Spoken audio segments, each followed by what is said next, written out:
दोस्तों, आज आप सुनेंगे शर्लॉक होम्स सीरीज की अगली कहानी the adventure of the Mazarin stone Hindi में। जब डॉक्टर वॉटसन शर्लॉक के घर पहुंचे तो उन्हें सामने ही शर्लॉक की जगह बिली दिखाई दिया। बिली शर्लॉक के घर की देखभाल का काम करता था और उसका बहुत विश्वास पात्र था। बिली ने भी डॉक्टर वॉटसन को देख लिया था। वो आगे बढ़कर बोला, आप सर शर्लॉक होम्स से मिलने आए हैं तो आपको थोड़ा इंतजार करना होगा। इस समय सर बहुत बिजी हैं, शायद आपसे मिल भी ना पाएं। डॉक्टर वॉटसन वहां पड़ी एक कुर्सी पर बैठ गए।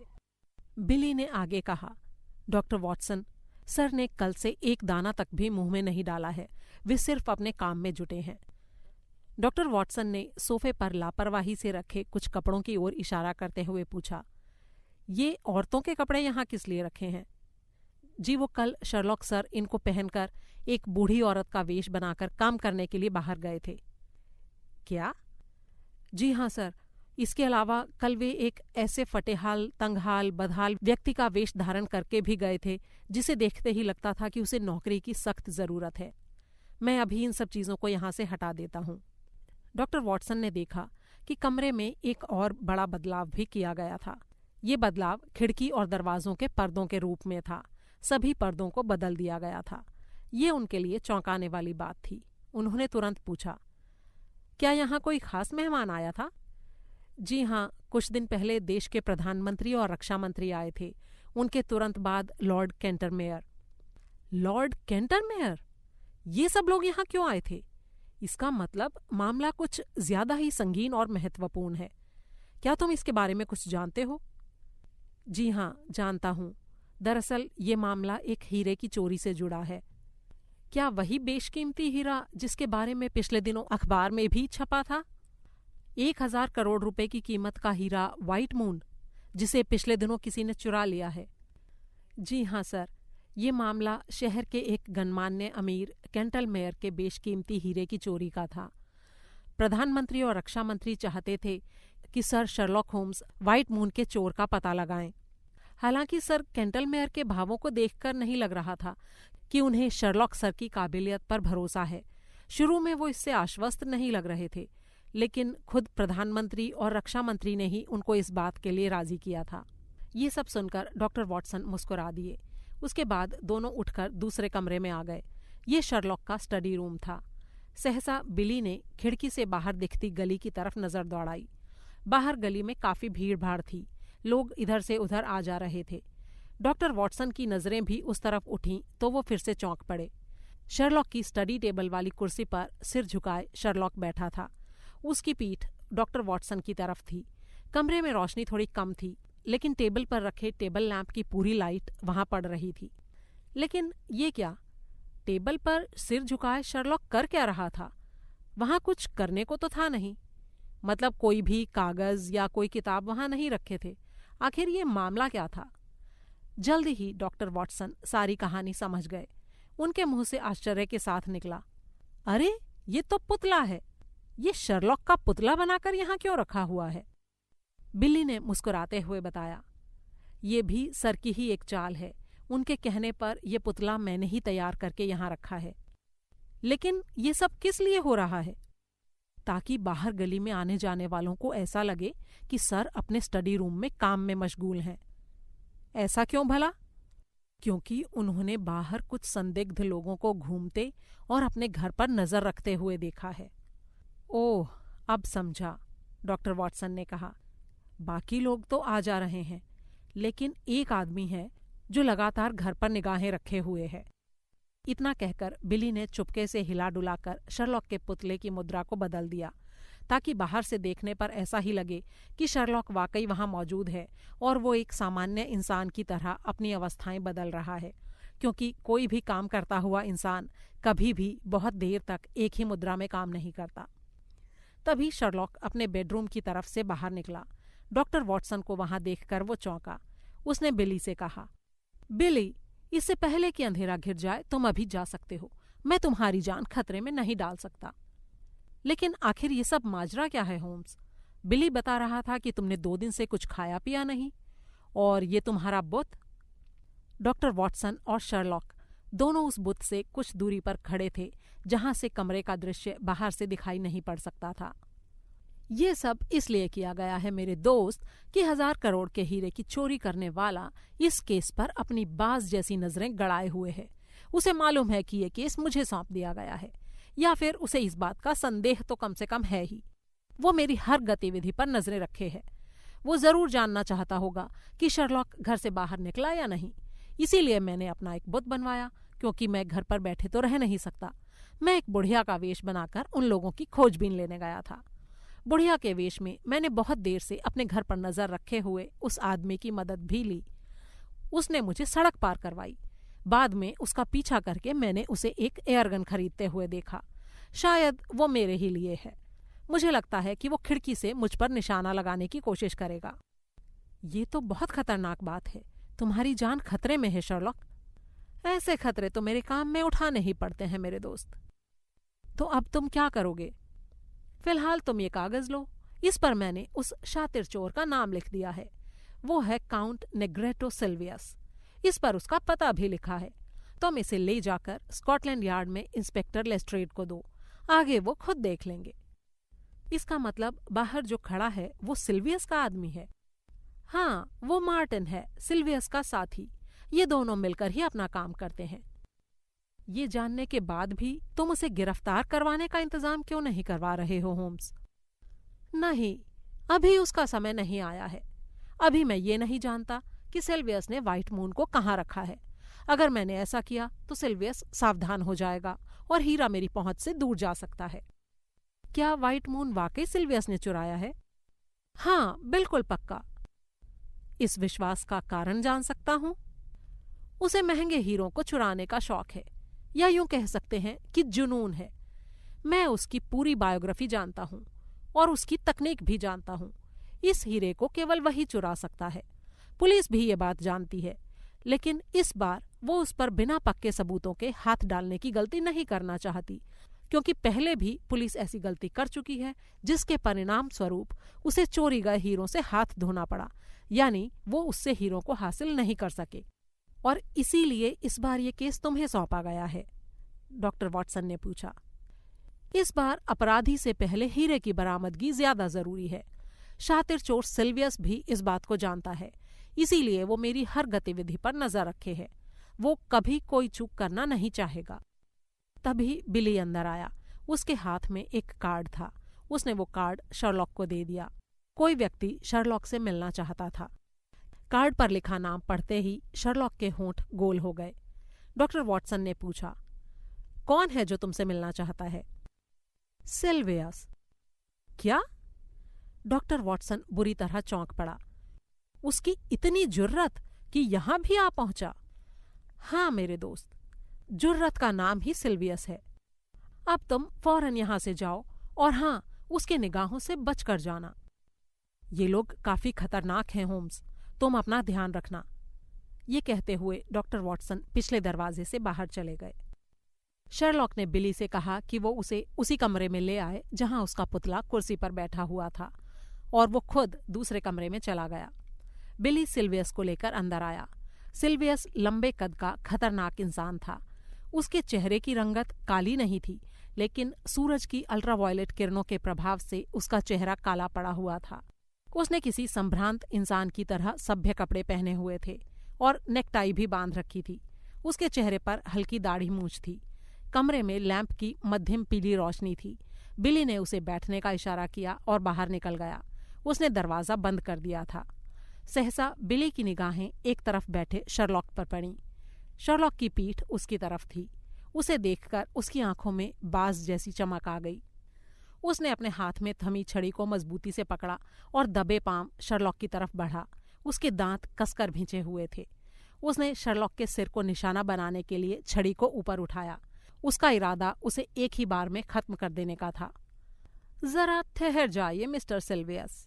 ये आवाज सुनकर सिल्वियस उछलकर वापस पलटा और सामने निगाहें पड़ते ही उसके होश फाख्ता हो गए।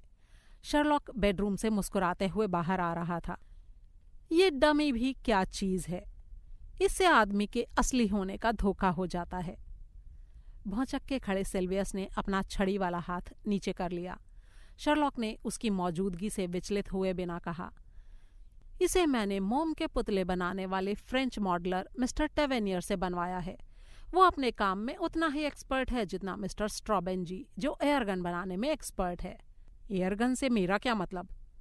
घबराओ नहीं, यहाँ तुम्हें शायद ना तो अपनी छड़ी को इस्तेमाल करने की जरूरत पड़ेगी और ना ही एयरगन को। इन बातों का क्या मतलब है? मैं भला क्यों छड़ी और गन का इस्तेमाल तुम पर करूंगा? मेरी तुमसे क्या दुश्मनी है? ये काम तो तुम अभी करने वाले थे मेरे दोस्त, मेरे पुतले पर। अगर मैं यहाँ ना आता तो शायद तुम उसकी खोपड़ी अब तक तोड़ चुके होते। मेरा ऐसा कोई इरादा नहीं था। मैंने आज तक मक्खी भी नहीं मारी। मेरी जानकारी के अनुसार तो तुम अल्जीरिया में शेर के शिकार के लिए बहुत प्रसिद्ध हो। ओह, मेरा पूरा इतिहास पढ़ रखा है तुमने। तब तो तुम ये भी जानते होंगे कि व्हाइट मून कहाँ है। मैं जानता हूं कि उसे तुमने ही चुराया है। अब जल्दी से बता दो कि तुमने उसे कहाँ छिपा रखा है। व्हाइट मून तो आकाश में होता है। मैं व्हाइट मून यानी चांद की बात नहीं कर रहा हूं मेरे दोस्त। मैं व्हाइट मून हीरे की बात कर रहा हूं। अगर वो मेरे पास होता तो मैं दुनिया का सबसे अमीर इंसान होता। फिर मैं तुम्हारे पास क्यों आता? तुम्हें नौकरों की तरह खरीद कर अपने पास बुलवाता। समझे तुम? तो फिर तुम यहाँ किस लिए आए हो? होम्स ने मुस्कुराते हुए पूछा। ये जानने कि वो हीरा कहाँ है। मैंने तुम्हें अभी अभी बताया कि वो तुम्हारे पास है।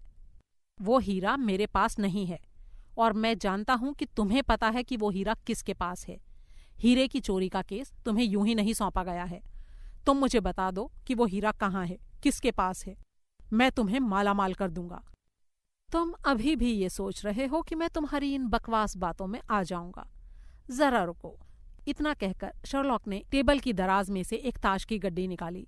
फिर बोला, मैं जानता हूं तुम ताश के अच्छे खिलाड़ी हो। हाँ हूं, लेकिन मैं यहाँ ताश खेलने नहीं आया हूं। जानता हूं, तुम्हें ताश के रूल पता होंगे, इसलिए बता रहा था। क्या मतलब?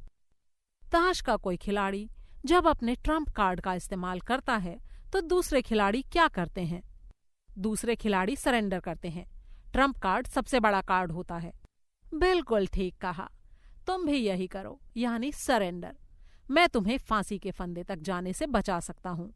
तुम बाहर खड़े अपने दोस्त को भी बचा सकते हो जिसने वो एयरगन खरीदी है। सोच लो। लेकिन एक मिनट, तुम सोच रहे होंगे कि मैंने अपना ट्रम्प कार्ड तो अभी तक दिखाया ही नहीं है। ये देखो, ये है मेरा ट्रम्प कार्ड। इतना कहकर शर्लॉक ने एक डायरी निकालकर उसे दिखाई। क्या है इस डायरी में? सिल्वियस ने पूछा। तुम्हारे सारे गुनाहों का कच्चा चिट्ठा। ये क्या बकवास है? मैं एक शरीफ आदमी हूं। शरीफ आदमी हीरे का पता पूछते हुए मेरे पास नहीं आते। तुम मेरे किसी गुनाह को सिद्ध नहीं कर सकते। शर्लॉक ने बड़े आराम से मुस्कुराते हुए कहा, ये डायरी सुन लो। 13 फरवरी 1892 तुमने अपने साथी मार्टिन के साथ डीलक्स एक्सप्रेस में लूटपाट की। लुटेरे 2 थे जो पुलिस के हत्थे नहीं चढ़े। उस ट्रेन में एक यात्री की सोने की चेन घड़ी लूट ली गई थी। वो चेन घड़ी अभी भी तुम्हारी जेब में है। उस यात्री का पता ढूंढने में कुछ तकलीफ तो हुई, पर काम मुश्किल नहीं था। उसका पता तो मैं तुम्हें नहीं बताऊंगा, वरना तुम उस बेचारे की जान खामखा ही ले लोगे। हाँ, पुलिस को जरूर उसका पता बताऊंगा। वो अपनी घड़ी के साथ तुमको भी पहचान लेगा, जो कि पुलिस को अभी भी तुम्हारे पास मिलेगी, और इस बात की गवाही बिली भी देगा। सिल्वियस का मुंह भाड़ जैसा खुला रह गया। उसका हाथ अपनी जेब की तरफ गया, जहां वो घड़ी एक चेन की मदद से उसकी जेब में रखी थी। तुम्हें इस घड़ी और उस ट्रेन डकैती के बारे में कैसे पता चला? मार्टिन ने मुझे उस वक्त बताया जब मैंने उससे समय पूछा। तब मैं एक बुढ़िया के रूप में उससे मिला था। उसने ही बातों बातों में बताया कि उसके दोस्त के यानी तुम्हारे पास एक सोने की चेन घड़ी है। उस घड़ी का जिक्र आते ही मुझे उस ट्रेन डकैती की याद हो आई। मैं समझ गया कि वो ट्रेन डकैती तुम्हारा ही काम थी और पुलिस को आज भी उसके कसूरवार की तलाश है। अब आगे सुनो। 1 महीना पहले तुम्हारे सिर पर ब्लाइमर एस्टेट की मालकिन मिनी वॉरेंडर के कत्ल का केस भी हुआ। उसमें भी तुम दोनों दोस्त सबूतों के अभाव में बच निकले। कत्ल की वजह बना वो क्लब हाउस जिसे तुम उसके हाथों जुए में हार गए थे।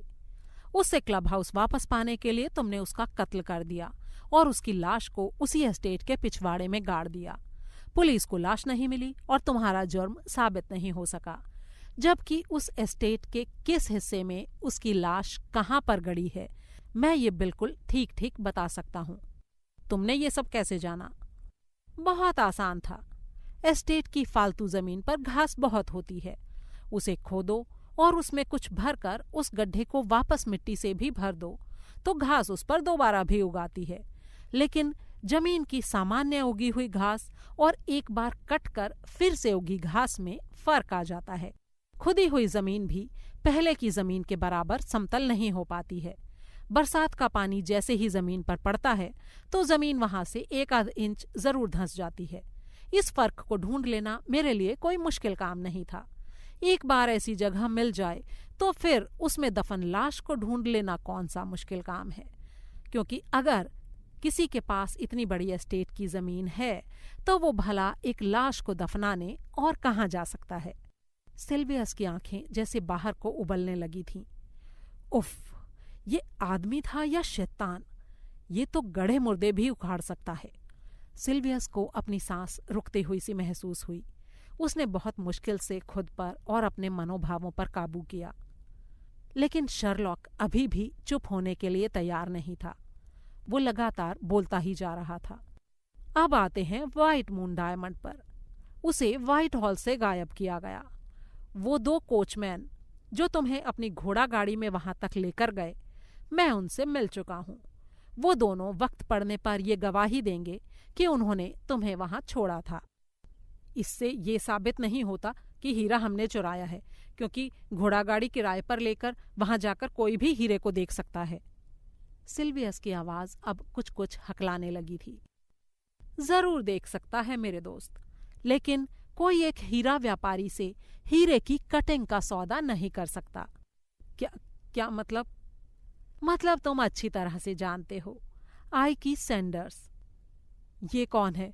मैं ऐसे किसी आदमी को नहीं जानता। तुम इसे बहुत अच्छी तरह जानते हो। तुम्हारे जैसे हीरों के चोर ही वास्तव में ऐसे लोगों को जानते हैं। आइकी सैंडर्स चोरी किए हीरों को काटने का धंधा करता है। अपराध जगत के अलावा मैं भी इस बात को अच्छी तरह जानता हूँ। तुमने हाल ही में उससे व्हाइट मून को 4 हिस्सों में काटने की सौदेबाजी की है। तुम भले ही मुकर जाओ, लेकिन वो नहीं मुकरेगा, क्योंकि इससे उसका धंधा बंद हो जाएगा। मैं चलने नहीं दूंगा। इसलिए तुम्हारी भलाई इसी में है कि मेरा कहा मानकर वो हीरा मुझे सौंप दो। इसे एक सौदा समझो। बदले में मैं तुम्हें तुम्हारे पिछले उन सारे गुनाहों से बचा लूंगा जिनका जिक्र अभी कुछ देर पहले मैंने तुमसे किया है, जो तुमने किए और जिनके लिए तुम अभी तक पकड़े नहीं गए। अपने उस दोस्त मार्टिन को भी अंदर बुला लो और उससे सलाह मशवरा कर लो। और हाँ, उसे कह देना कि अपनी एयरगन का इस्तेमाल यहाँ करने की कोशिश ना करे। वो भला ऐसा क्यों करेगा? सिल्वियस ने पूछा। क्योंकि वो एयरगन इसी काम के लिए खरीदी गई थी। ये झूठ है और झूठ को पकड़ना ही मेरा काम है। अगर ये झूठ है तो फिर वो हाथ में एयरगन लिए किसकी पहरेदारी कर रहा है? तुम्हारा दोस्त उस एयरगन को इसी मकसद से लाया था। अब ये और बात है कि भीड़ भरी सड़क से यहाँ इस कमरे में मुझ पर निशाना लगा पाने का अवसर उसे मिला नहीं। लोग जानते हैं कि यहाँ पर मैं रहता हूँ। वो उस पर बाज की तरह झपट पड़ते और उसे नोच डालते। वो गोली चलाता तो भी उसे सफलता नहीं मिलने वाली थी, क्योंकि वहां से यहाँ कुर्सी पर जो शर्लॉक बैठा हुआ दिख रहा है, वो तुमने देख ही लिया कि वो मेरा पुतला है। बाहर से गोली का निशाना बना नहीं सकते थे, इसीलिए तुमने प्लान को बदल दिया। बदले हुए प्लान के तहत ही तुम अंदर मुझे मारने के लिए आए थे, और इसीलिए मुझे कुर्सी पर असावधान बैठा देखकर तुमने छड़ी का प्रहार मुझ पर करने की कोशिश की। अब तक सिल्वियस के होश पूरी तरह फाख्ता हो चुके थे। उसने हथियार डाल दिए। तुम बहुत शातिर हो। हाँ, हमने बिल्कुल ऐसा ही प्लान बनाया था। हमें शक था कि वो इस चोरी का पता लगाने का काम तुम्हें ही सौंपेंगे। मैंने इसीलिए मार्टिन को पहरे पर बिठाया था, ताकि वो तुम्हारी एक एक हरकत पर नजर रख सके। जब तुम बुढ़िया के वेश में बाहर निकले तो वो तुरंत तो नहीं, लेकिन बाद में तुम्हें पहचान गया था। वो इसलिए पहचान गया था क्योंकि असल में मैं भी यही चाहता था कि वो मुझे पहचान जाए। अगर मैं ऐसा नहीं चाहता होता तो वो तो क्या, उसके फरिश्ते भी ये जानने में कभी सफल नहीं हो सकते थे।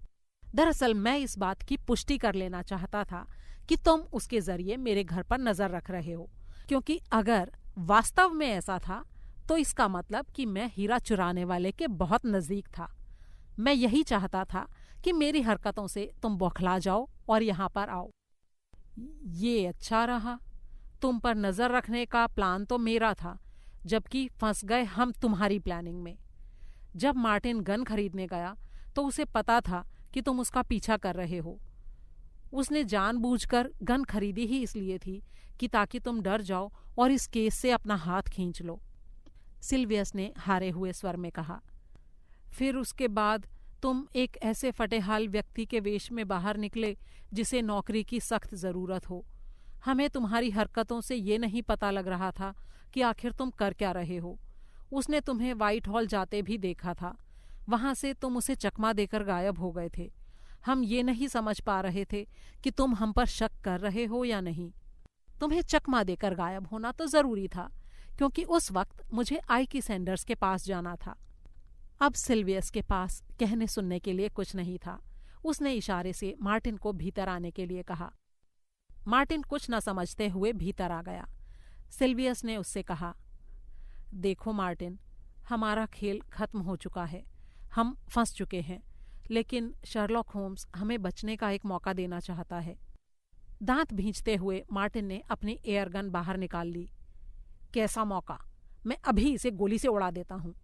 सिल्वियस ने हाथ बढ़ाकर उसे रोक दिया। इसकी जरूरत नहीं है, पहले मेरी बात सुन लो। वो हमसे एक सौदा करना चाहता है। इतना कहकर उसने शर्लॉक के सौदे के बारे में उसे बताया। सारी बातें सुनने के बाद मार्टिन की हालत ऐसी हो गई मानो काटो तो खून नहीं। शर्लॉक ने लोहा गर्म देखकर हथौड़ा मारा। मैं अपने बेडरूम में जा रहा हूं। वहां जाकर मैं वायलिन बजाऊंगा। तुम्हारे पास पूरे 5 मिनट हैं सोचने के लिए। तुम आराम से सोच लो। जब मेरे बेडरूम से वायलिन की आवाज आनी बंद हो जाए तो समझ लेना कि तुम्हारा टाइम पूरा हो गया। यदि तुम मुझे हीरा सौंप देते हो तो मैं वादा करता हूं कि तुम्हें तुम्हारे पिछले सारे गुनाहों से बचा लूंगा, वरना तुम हीरा पाकर भी जेल जाओगे या फांसी चढ़ोगे। इतना कहकर शर्लॉक अपने बेडरूम में चला गया। दोनों बुत बने वहीं खड़े रहे। शर्लॉक के बेडरूम से वायलिन की आवाज आने लगी। दोनों को बेचैनी होने लगी। कुछ देर की चुप्पी के बाद सिल्वियस बोला, क्या कहते हो मार्टिन? शर्लॉक शायद ठीक ही कह रहा है। वो जानता है कि हीरा हमारे पास है, लेकिन हीरा हमारे पास होने के बाद भी अगर हम फांसी पर चढ़ गए तो ऐसे पैसे का भला क्या फायदा? लेकिन हम उस पर विश्वास कैसे कर सकते हैं? मार्टिन ने पूछा। हमारे पास और कोई रास्ता नहीं है। हम चारों तरफ से फंस चुके हैं। अरे रास्ता है सिल्वियस, हम उसके घर में हैं। हमारे पास मौका है। हम उसे कत्ल कर डालते हैं। कौन जान पाएगा कि ये कत्ल किसने किया?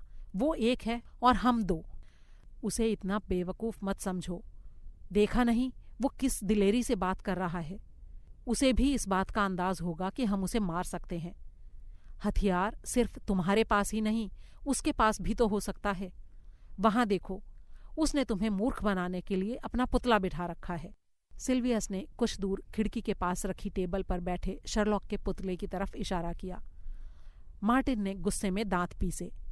फिर दोनों ने उधर से अपना ध्यान हटा लिया और दूसरी तरफ की खिड़की के पास आ गए। बेडरूम से लगातार वायलिन की आवाज आ रही थी। दोनों बेचैनी के साथ जल्दी ही किसी नतीजे पर पहुंचने की कोशिश कर रहे थे। मार्टिन ने पूछा, हीरा इस वक्त कहाँ पर है? क्यों पूछ रहे हो? सिल्वियस ने पूछा। तभी खिड़की की तरफ से कुछ आहट हुई, जिसे सुनकर सिल्वियस चौंक कर बोला, ये आवाज कैसी थी? अरे आवाज को गोली मारो, सड़क की तरफ से आई होगी। वहां बहुत शोरगुल होता रहता है। तुम कुछ कहना चाहते थे? सिल्वियस वापस खिड़की के पास आ गया और बाहर देखने लगा। पास ही टेबल के सामने कुर्सी पर शर्लॉक का पुतला सिर झुकाए बैठा था। देखो, मैं चाहता हूं कि जैसे ही वो जासूस का बच्चा बाहर निकले हम उसे मारकर फेंक दें। जब तक इसके कत्ल का लोगों को पता चलेगा तब तक हम हीरे के साथ कहीं दूर निकल चुके होंगे। हम इस शहर को छोड़ देंगे। पुलिस हमारी तलाश में लगी रहेगी। लेकिन हम हाथ आएंगे तभी तो हमें हमारे गुनाहों की सजा मिलेगी। शायद तुम ठीक सोच रहे हो मार्टिन, हीरा मेरे पास ही है, ये देखो। इतना कहते हुए सिल्वियस ने अपने कोट की आस्तीन ऊंची करके वहां बंधा हीरा उसे दिखाया। उसे देखकर मार्टिन की आंखें हीरे की ही तरह चमक उठीं। तो ठीक है, तय रहा, हम उसे मारकर यहां से निकल जाते हैं। लेकिन 5 मिनट से तो बहुत ज्यादा हो चुके हैं। वो जासूस का बच्चा अभी तक बाहर क्यों नहीं निकला? कमबख्त अभी तक वॉयलिन बजा रहा है। उसे ये पता नहीं है कि मौत उसकी जिंदगी के तार हिलाने की तैयारी कर चुकी है। आओ देखते हैं। वो आगे बढ़ने को हुए ही थे कि ठीक उसी पल कुर्सी पर बैठा पुतला हिला। हिला क्या, पूरा उछल ही पड़ा। दोनों कुछ समझ भी नहीं पाए और इतने में ही हीरा सिल्वियस के हाथ से निकलकर उस बुत के हाथ में पहुंच गया। दोनों बुरी तरह बौखला गए। सामने मुस्कुराता हुआ शर्लॉक खड़ा था। हीरा उसके हाथ में चमक रहा था। तुम यहां कैसे आ गए? तुम तो अंदर वॉयलिन बजा रहे थे। मेरे बेडरूम से एक गुप्त रास्ता यहां तक आता है। मैं चुपचाप यहां आकर बैठ गया था। तुमने जो बीच में खटका सुना वो तब हुआ जब उस बुत को हटाकर मैं वहां बैठ रहा था। अगर तुम शर्लॉक होते तो उस खटके को यूं ही जाने न देते। मैं जानता था कि तुम ऐसी कोई हरकत करोगे, इसलिए पूरी तरह सावधान था। सिल्वियस गुस्से में आकर उसे मारने को झपटा। उसी पल डॉक्टर वॉटसन पुलिस के साथ अंदर आए। पुलिस ने तुरंत दोनों को अपने शिकंजे में ले लिया। बढ़िया, मैंने तुम्हें बाहर से आते हुए देख लिया था। वॉयलिन बजाने का तो बहाना था, असल में मुझे तुम्हारा ही इंतजार था। अगर तुम यहाँ बैठे थे तो फिर वॉयलिन कैसे बज रहा था? मार्टिन ने हैरानी से पूछा। वो तो अंदर ग्रामोफोन पर बज रहा था, शर्लॉक ने मुस्कुराते हुए कहा। पुलिस तुरंत दोनों चोरों को पकड़कर ले गई। उनके जाने के बाद मिस्टर कैंटलमेयर भीतर आए। उन्हें इस बात की सूचना पहले ही भेज दी गई थी। उन्होंने आते ही पूछा, हीरा कहाँ है? आप आराम से सांस तो लीजिए मिस्टर कैंटलमेयर। हम आपको बताना चाहते हैं कि आपका हीरा मिल चुका है और हीरा इस समय जिसके कब्जे में है, हम उसके बारे में भी आपको बताना चाहते हैं। क्या उसे अभी तक पुलिस के हवाले नहीं किया गया? मिस्टर कैंटलमेयर ने पूछा। उसके लिए तो हमें वारंट चाहिए होगा। तो वारंट मिलने में क्या देरी है? उसके लिए फिर आपकी परमिशन की जरूरत होगी, शर्लॉक ने शरारत से मुस्कुराते हुए कहा। क्या मतलब? पुलिस के काम में मेरी परमिशन क्यों? क्योंकि हीरा इस वक्त आपके कोट की जेब में है। क्या? मिस्टर कैंटलमेयर ने अपनी जेब में हाथ डाला तो वहां उन्हें हीरे की मौजूदगी का एहसास हुआ। उन्होंने फौरन उसे बाहर निकाला। उसकी जगमग से उनकी आंखों की चमक बढ़ गई। 1000 करोड़ का व्हाइट मून उनके हाथ में था। सॉरी मिस्टर कैंटलमेयर, ये एक मजाक था। आपसे हाथ मिलाते हुए मैंने हीरे को आपके कोट की जेब में डाल दिया था। ओह, मैं समझ गया। शुरू में जब मैं प्रधानमंत्री और रक्षा मंत्री जी के साथ यहाँ आया था तो मुझे तुम्हारी योग्यता पर संदेह था। मुझे लग रहा था कि तुम शायद हीरे का पता नहीं लगा पाओ, लेकिन तुमने तो सचमुच ये कर दिखाया। तुमने बहुत अच्छा काम किया मिस्टर शर्लॉक होम्स। इस काम में डॉक्टर वॉटसन ने भी मेरी मदद की है और बिली ने भी। होम्स का धन्यवाद करके वहां से जाते हुए मिस्टर कैंटलमेयर के चेहरे पर हीरा मिलने की चमक साफ दिखाई दे रही थी। दोस्तों, ये कहानी आपको कैसी लगी, इसके बारे में अपनी राय कमेंट बॉक्स में मेरे साथ शेयर करना ना भूलें। जल्दी ही एक और उम्दा कहानी के साथ आपसे फिर मुलाकात होगी। तब तक के लिए अलविदा।